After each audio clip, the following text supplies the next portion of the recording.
Actually, when Donald Trump, on behalf of our country, moved the American embassy from Tel Aviv, which is not the capital of Israel, to the capital of Israel. And I remember vividly the warnings of the State Department, which essentially is always wrong, and the New York Times, which is essentially always wrong, that there would be a blow up in the Middle East and in the Muslim world, the likes of which we have never seen, or not seen almost ever. Nothing happened. Is that a fair way of describing it? R.A. Lightstone was the top assistant to our ambassador, and he helped coordinate these phenomenal things called the Abraham Accords, of all these Arab countries now recognizing, and Muslim countries, Kosovo's not Arab, for example, recognizing Israel. Is that a fair summary of what took place? Yeah, experts get to be experts, even if the only thing that they're consistently good at is being incorrect. And this is from 1995, Congress, by a wide bipartisan majority, passed the Jerusalem Embassy Act, which required by law that the U.S. president would recognize Jerusalem as the capital of Israel, move the embassy, the United States Embassy, to Jerusalem, and then open up the ambassador's home in Jerusalem, the capital of Israel. And every major candidate who ran promised to do so. Every candidate who won promised to do so. Some even on their second time around. And both Republicans and Democrats failed to follow the law.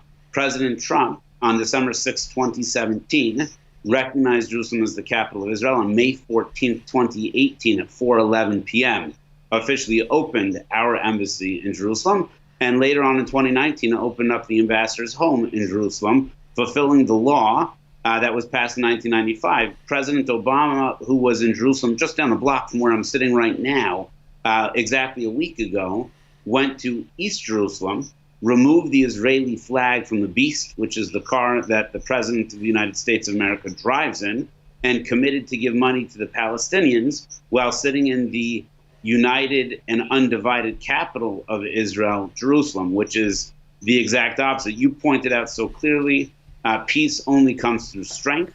The other thing in the Middle East that's as critical as strength is clarity. And chaos comes from confusion. And once again, we are back to, instead of back to the future, we're back to the past, leading with confusion instead of clarity.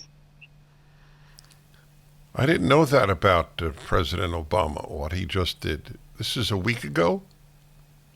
President Biden, when he came to Israel and then to Saudi, he went to East Jerusalem unaccompanied by any... it was President Biden. I thought you said Obama for some reason.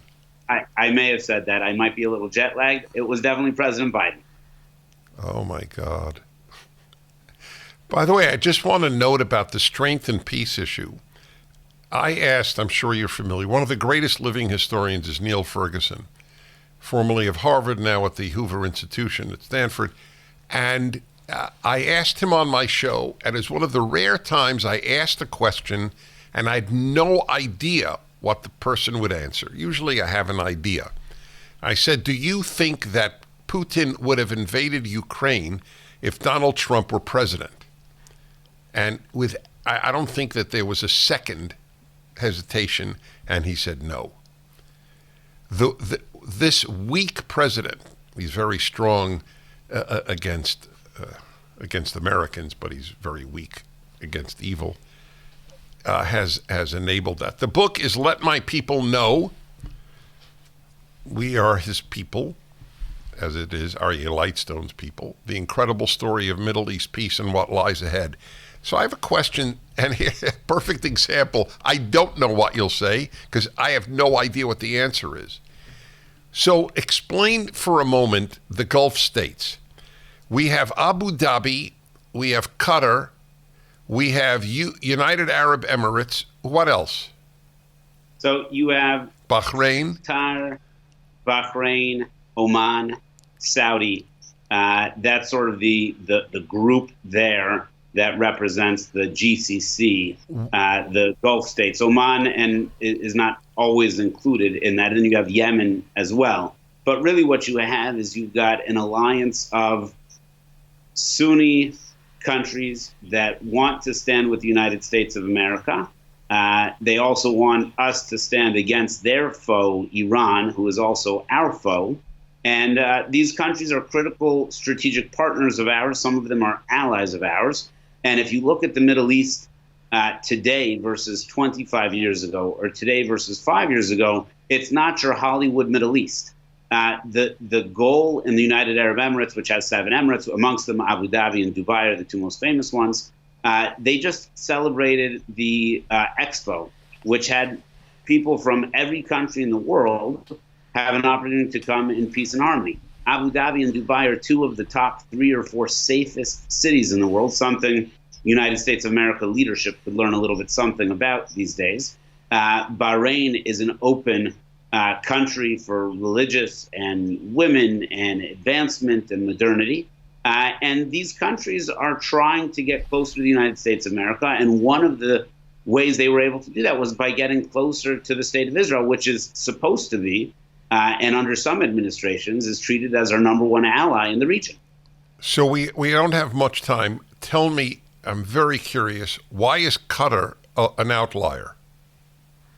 So that probably will get, if you ask 10 people who are experts in the region, they'll probably give you 10 different answers. Okay. But Qatar and Saudi and UAE were at odds with each other for the vast majority of the Trump administration, before the Trump administration, and frankly, a little bit after the Trump administration. And one of the issues that I think needed to be resolved first was where they fall within the GCC, before you can figure out where they fall with Israel.